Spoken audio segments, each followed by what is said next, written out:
फिर बेताल अगली कहानी सुनाता है। तो सुनो राजा, अंग देश में एक समय एक ज्ञानी और धनी ब्राह्मण रहा करता था। उसका तेज अपार था, पर उससे भी अधिक विलक्षण थे उसके 3 पुत्र, तीनों तपस्वी, संयमी और अपने अपने व्रतों में दृढ़। परंतु भीतर ही भीतर वे इस बात पर गर्व करते थे कि उनमें कौन श्रेष्ठ है। एक दिन ब्राह्मण ने महायज्ञ की ठानी। विधान कठिन था, एक दुर्लभ जलचर की बलि आवश्यक थी। उसने तीनों पुत्रों को कहा, जाओ पुत्रों, समुद्र तट से वह विशेष कछुआ ढूंढ लाओ जिससे यह यज्ञ पूर्ण हो सके। तीनों चल पड़े और जैसे ही सागर किनारे पहुंचे उन्होंने वह विचित्र कछुआ पा लिया। किंतु तभी उनके संस्कार आड़े आ गए। सबसे बड़े ने कहा, मैं अन्नचंग हूं, अपवित्र का स्पर्श मुझे शोभा नहीं देता, यह जीव मेरे लिए वर्ज्य है।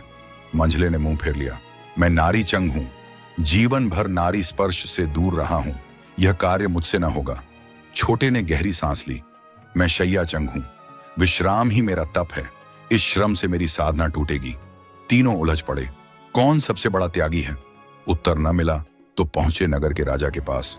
राजा विवेकी था, बोला, तप का निर्णय अनुभव से होता है, वचन से नहीं। पहले बड़े को भोजन दिया गया। उसने थाली को सूंघा और त्याग कर बोला, यह अन्न श्मशान के निकट की भूमि का है। राजा ने पता करवाया, वह सत्य था। राजा बोला, तुम अन्न चंग हो, तुम्हारे तप का ज्ञान सच्चा है। रात्रि में एक सुंदरी मंझले के पास भेजी गई।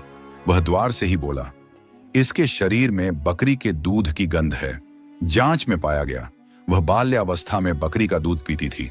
राजा मुस्कुराया, तुम नारी चंग हो, तुम्हारी सूंघने की शक्ति गहन है। फिर सबसे छोटे को 7 मुलायम गद्दों का बिछौना दिया गया। ज्यों ही वह लेटा, चीख कर उठ बैठा। उसकी पीठ पर एक लाल लकीर उभर आई थी। राजा ने आदेश दिया, इस बिछौने को उलट पलट कर देखो। और 7 गद्दों के नीचे से एक अत्यंत सूक्ष्म पतला सा बाल निकला। उसी से यह लकीर पड़ी थी। राजा स्तब्ध रह गया। उसने तीनों को 1-1 लाख अशरफियां दी और कहा, तुम तीनों विरले हो। परंतु बेताल यहां ठहर गया और बोला, अब तुम बताओ हे विक्रम, उन तीनों में सबसे श्रेष्ठ कौन था? राजा ने शांत भाव से उत्तर दिया, जो पीठ पर बाल की भी पीड़ा महसूस कर ले वह सबसे अधिक संवेदनशील और सच्चा तपस्वी होता है। अन्न चंग और नारी चंग के वचन प्रमाणित हो सकते हैं, पर उनमें पूर्व सूचना भी हो सकती है। परंतु शैया चंग की पीठ पर जो निशान आया वह संदेह से परे है, इसलिए वही सबसे श्रेष्ठ है। यह सुनते ही बेताल हंस पड़ा और फिर उड़कर पीपल के पेड़ पर जा लटका। राजा विक्रम निःशब्द उसकी ओर बढ़ा। फिर बेताल अगली कहानी सुनाता है। तो सुनो राजा, बहुत समय पहले की बात है। पूर्व दिशा में एक दिव्य नगर था, चंपापुर। वहां के सम्राट चंपकेश्वर न्यायप्रिय और धर्मनिष्ठ राजा माने जाते थे। उनकी रानी सुलोचना रूप, मर्यादा और बुद्धि की प्रतिमूर्ति थी। इस युगल की एकमात्र संतान थी राजकुमारी त्रिभुवन सुंदरी। नाम के अनुरूप ही वह कन्या त्रिलोकों में अद्वितीय रूपवती थी। उसका सौंदर्य ऐसा था कि मानो स्वयं सरस्वती और लक्ष्मी ने मिलकर उसे गढ़ा हो। जब वह युवावस्था में पहुंची तो उसका रूप और तेज सबको चमत्कृत करने लगा। राजा और रानी को उसकी चिंता सताने लगी। अब समय आ गया है कि उसका योग्य वर खोजा जाए। चारों दिशाओं में संदेश भेजे गए। राजाओं, राजकुमारों और महापंडितों ने अपनी अपनी चित्र पुस्तिकाएं भिजवाईं, परंतु त्रिभुवन सुंदरी के मुख से एक भी बार हां का शब्द नहीं निकला। राजा बोले, बेटी कहो तो स्वयंवर रचा दूं। पर राजकुमारी चुप रही। उसकी नजर में केवल बाहरी सौंदर्य या नाम की महिमा काफी नहीं थी। उसे चाहिए था वह जो तीनों गुणों में श्रेष्ठ हो, रूप में तेजस्वी, बल में अपराजेय और ज्ञान में पारंगत। अंततः राजा ने घोषणा कर दी, त्रिभुवन सुंदरी उसी से विवाह करेगी जो रूप, बल और ज्ञान इन तीनों में सबसे उत्कृष्ट हो। कुछ समय बाद 4 दिशाओं से 4 अद्भुत पुरुष दरबार में आए। प्रथम वर्ण। राजमहल की गलियों में आज विशेष हलचल थी। सूर्य अपनी पूरी आभा के साथ पूर्व दिशा में फैल चुका था। महलों की छतों पर केसरिया रंग की पताकाएं लहरा रही थीं। यह वह दिन था जब चंपापुर की राजकुमारी त्रिभुवन सुंदरी अपने वर का चयन करने वाली थी। चारों राजकुमार, एक जो त्रिकालदर्शी था, दूसरा जो दिव्य रथ चलाता था, तीसरा जो पशु पक्षियों की भाषा जानता था और चौथा वह जो शब्द वेदी बाण चलाने में पारंगत था, सभी भव्य वस्त्रों में सज धज कर राजसभा में उपस्थित थे। राजा चंपकेश्वर सिंह अपने सिंहासन पर गंभीर मुद्रा में बैठे थे। सभासद, सेनापति, नगरजनों और अन्य राज्य के राजदूतों की दृष्टियां दरवाजे की ओर लगी थीं। वहां से ही प्रवेश करती राजकुमारी आज अपने भावी जीवन का निर्णय सुनाने वाली थी। किंतु समय बीतता गया, राजकुमारी नहीं आई। कुछ देर बाद राजसी सेविकाएं थरथराते स्वर में दरबार में आईं। महाराज, राजकुमारी अपने कक्ष में नहीं है। कुछ क्षणों के लिए पूरी सभा में सन्नाटा छा गया। राजा चंपकेश्वर उठ खड़े हुए। महल के हर कोने की तलाशी ली जाए, आदेश की गूंज ने दीवारें तक हिला दी।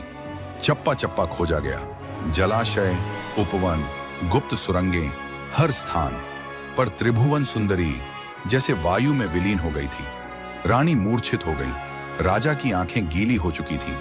सेनापति हाथ में तलवार थामे बाहर निकलने को आतुर था, किंतु दिशा ही नहीं थी। तभी दरबार में खड़ा वह त्रिकालदर्शी राजकुमार आगे आया। उसने संयमित स्वर में कहा, महाराज, मुझे कुछ क्षण दीजिए, मैं ध्यान करता हूं। सब चुप हो गए। उसने भूमि पर आसन जमाया, आंखें मूंदी और मंत्रोच्चार करने लगा। कुछ पल बाद उसने धीरे से आंखें खोली। राजकुमारी इस धरती पर ही हैं, परंतु अब मानवों की सीमा में नहीं। एक राक्षस जो उनके सौंदर्य पर मोहित हो गया था, उन्हें उठा ले गया है। उसका किला पर्वतों के बीच है। घना जंगल, गहरी खाइयां और पहरेदार दैत्य। वहां तक पहुंचना सामान्य मनुष्य के बस में नहीं। राजा ने कांपती आवाज में पूछा, तो हम क्या करें? तभी आगे आया दूसरा राजकुमार, जिसके पास दिव्य रथ था। उसने कहा, महाराज, चाहे वह स्थल कितना भी दुर्गम हो, मेरा रथ वहां पल भर में हमें पहुंचा देगा। तीसरा राजकुमार, जो वन्य जीवों की भाषा जानता था, बोला, मुझे जंगलों का मार्ग झात है, मैं मार्गदर्शन कर सकता हूं। लेकिन सबसे आगे बढ़कर चुपचाप खड़ा हुआ शब्दवेदी बाण वाला राजकुमार धीरे से आगे आया। उसकी आंखों में कोई डर नहीं था। वह बोला, राजन, उस राक्षस से युद्ध करना मेरी जिम्मेदारी है। उसने एक कन्या का अपहरण कर नारी मर्यादा का अपमान किया है, और उसका उत्तर मैं दूंगा, अपने बाण से। अपने बाण से। राजा ने कंपाते होठों से कहा, जाओ पुत्रों, मेरी पुत्री को लौटा लाओ। चारों राजकुमार दिव्य रथ में सवार हुए। रथ की गति इतनी तीव्र थी कि वायु भी पीछे छूट गई। कुछ ही क्षणों में वे उस पर्वतीय किले के पास पहुंचे। किला भयंकर था, चट्टानों से घिरा। उसके द्वार पर 2 दैत्य खड़े थे। शब्दवेदी राजकुमार ने धनुष उठाया। उसने आंखें मूंदी, बाण साधा, और जैसे ही उसने मंत्रोच्चार पूरा किया, उसका बाण गरजता हुआ गया और सीधे राक्षस की छाती के आर पार निकल गया। राक्षस धूल में गिर पड़ा। गगन गूंज उठा। त्रिभुवन सुंदरी अपने बंद कक्ष से बाहर आईं। उनकी आंखें आशा से भरी थीं। चारों राजकुमार उन्हें साथ लेकर दिव्य रथ में बैठे और विजयी होकर वापस चंपापुर लौटे। राजकुमारी त्रिभुवन सुंदरी को बिल्कुल ठीक ठाक देख राजा सहित पूरी प्रजा में खुशी की लहर दौड़ गई। राजा ने तीनों राजकुमारों का हाथ जोड़कर शुक्रिया किया। फिर से सभा बैठाई गई। सभी सभासद और राजकुमार अपने अपने स्थान पर बैठ गए। इतनी कहानी कह बेताल बोला, बताओ विक्रमादित्य, उन तीनों में से राजकुमारी किसको अपना वर चुनेगी? कुछ देर विचार कर राजा विक्रमादित्य बोले, राजकुमारी त्रिभुवन सुंदरी उस शब्द भेदी वाण वाले महारथी राजकुमार को अपना वर चुनेगी।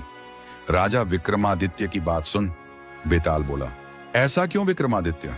क्योंकि राजकुमारी को बचाने में तो तीनों ही राजकुमारों का हाथ था। फिर राजकुमारी उस महारथी राजकुमार को ही क्यों चुनेगी? क्या सिर्फ इसलिए कि उसने उस राक्षस का वध किया था? राजा विक्रमादित्य बोले, नहीं कपटी, राक्षस त्रिकालदर्शी। राजकुमार को न चुनने का कारण यह था कि अगर वह राजकुमारी का पता ना भी लगाता तो भी राजा की फौज 2-4 दिन में उसका पता लगा ही लेती।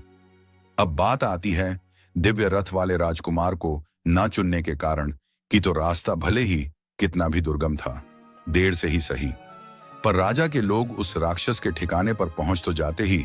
अब बात आती है उस महारथी राजकुमार को चुनने की वजह की तो राजकुमारी के पास एक नहीं बल्कि इसके 2 मुख्य कारण थे। पहला तो यह कि राक्षस का पता लगाना और उस तक पहुंचना तो संभव था, पर राजा के पास ऐसा कोई भी योद्धा नहीं था जो राक्षस का सामना कर सके। और दूसरा और सबसे मुख्य कारण यह कि राजकुमारी राजा की इकलौती संतान थी, तो उसे पति के रूप में एक ऐसा शक्तिशाली व्यक्ति चाहिए था जो उसके पिता के पूरे राज्य को भी संभाल सके, जो कि वह महारथी राजकुमार पूर्ण रूप से था। विक्रमादित्य की बात सुन दैत्य राजा की बात सुन बेताल बोला, तुमने ठीक कहा। और बेताल फिर से उसी पेड़ पर जा लटका और राजा जब उसे लेकर चला तो उसने यह तर्क त्रिकोण पूछा। तो सुनो राजा, बहुत समय पहले की बात है। मदनपुर नामक एक विशाल नगरी थी, जिसके सम्राट वीरवर न केवल युद्ध में अपराजय थे बल्कि न्याय में परम निष्पक्ष भी। उसी नगरी में हिरण्यदत्त नामक एक वणिक रहता था, जिसके घर जन्मी थी एक अनुपम सौंदर्य की मूर्ति, मदन सेना। मदन सेना का सौंदर्य केवल रूप में नहीं था, उसमें मन की शुचिता, वाणी की मधुरता और आचरण की मर्यादा भी समाहित थी। वह ऐसी कन्या थी जिसे देखकर वसंत भी रुक जाए और जिसे पाकर स्वयं ईश्वर भी स्वयं को भाग्यशाली माने। एक दिन वह अपनी सखियों संग उपवन में विहार करने गई।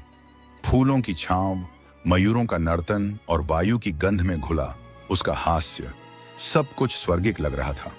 उसी क्षण वहां पहुंचा धर्मदत्त, एक धनी सेठ का युवा पुत्र। वह उद्दीप्त हुआ जैसे किसी ने हृदय में अग्नि जला दी हो। उसकी दृष्टि मदन सेना पर पड़ी और वह उसी क्षण उससे अनुरक्त हो गया। वापस लौटने पर वह रात भर करवटें बदलता रहा। उसकी आंखों में नींद नहीं थी, सिर्फ वही छवि, वही स्वर, वही सौंदर्य। भोर होते ही वह पुनः उद्यान पहुंचा। इस बार मदन सेना अकेली बैठी थी। धर्मदत्त ने साहस जुटाया और सधा स्वर निकालते हुए बोला, यदि तुम मुझे स्वीकार नहीं करोगी तो मैं अपना जीवन त्याग दूंगा। मदन सेना चौंकी, किंतु उसकी आंखों में भय नहीं था, बस क्षणिक असमंजस था। उसने उत्तर दिया, 5वें दिन मेरा विवाह है, मैं तुम्हारी नहीं हो सकती। धर्मदत्त ने गहराई से कहा, तो फिर मेरा जीवन व्यर्थ है। अब मदन सेना भयभीत हो उठी। न जाने क्या भाव उसके भीतर उमड़े।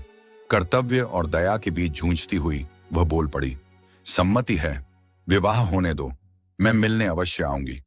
यह वचन देते ही वह व्यथित हो उठी। समय बीता, उसका विवाह संपन्न हुआ। वह अब किसी की पत्नी थी, लेकिन उस वचन की छाया उसकी आत्मा पर अब भी धूप सी जल रही थी। पति के पास जाकर उसने कहा, यदि आप मुझ पर विश्वास करें और अभय दें तो मैं कुछ कहना चाहती हूं। पति आश्चर्यचकित किंतु शांत चित्त होकर बोला, कहो, निडर होकर। तब उसने समस्त कथा कह सुनाई। पति ने गहन विचार किया और समझ गया कि मन की गांठ वचन से बंधी थी, कोई छल या द्रोह नहीं था। उसने अनुमति दी। मदन सेना वस्त्राभूषण पहन बाहर निकली, किंतु मार्ग में उसे एक तस्कर मिल गया। उसने उसका अंचल पकड़ लिया। मदन सेना ने कातर स्वर में कहा, यदि आभूषण चाहिए तो ले लो, पर मुझे मुक्त करो। मदन सेना ने निर्भीक होकर उसका हाथ चाया और कहा, मैं एक वचन निभाने जा रही हूं, लौटते हुए तुम्हारे पास अवश्य आऊंगी। तस्कर ने न जाने किस भावना में बंधकर उसे जाने दिया। वह धर्मदत्त के पास पहुंची। वह उसका आगमन देखकर पुलकित हुआ, किंतु जब सारा वृत्तांत सुना तो चुप हो गया। उसकी आंखों में एक करुणा उभरी और वह बोला, जा, तू मुक्त है। अब मदन सेना उस तस्कर के पास पहुंची। उसने सारा वृत्तांत उसे भी सुनाया। तस्कर की आंखें भर आईं। वह कुछ नहीं बोला, बस उसका साथ दिया और उसे उसके घर तक छोड़ आया। जब मदन सेना अपने पति के पास पहुंची और सब कह सुनाया तो वह हंस पड़ा। तू वचन निभाकर लौटी है, उसने कहा, इससे बड़ा धर्म और क्या होगा। अब बताओ हे राजन, कौन अधिक त्यागी था, पति जिसने वचन निभाने की स्वतंत्रता दी, धर्मदत्त जिसने उसे जाने दिया, या वह तस्कर जिसे कोई भय, कोई दंड, कोई संकोच नहीं था, फिर भी उसने उसे छोड़ा दिया। राजा ने कहा, तस्कर ही सबसे बड़ा त्यागी है। पति ने धर्म निभाया, धर्मदत्त ने भयवश त्याग किया, पर तस्कर ने कुछ भी न होने पर भी छोड़ दिया। यही सच्चा बलिदान है।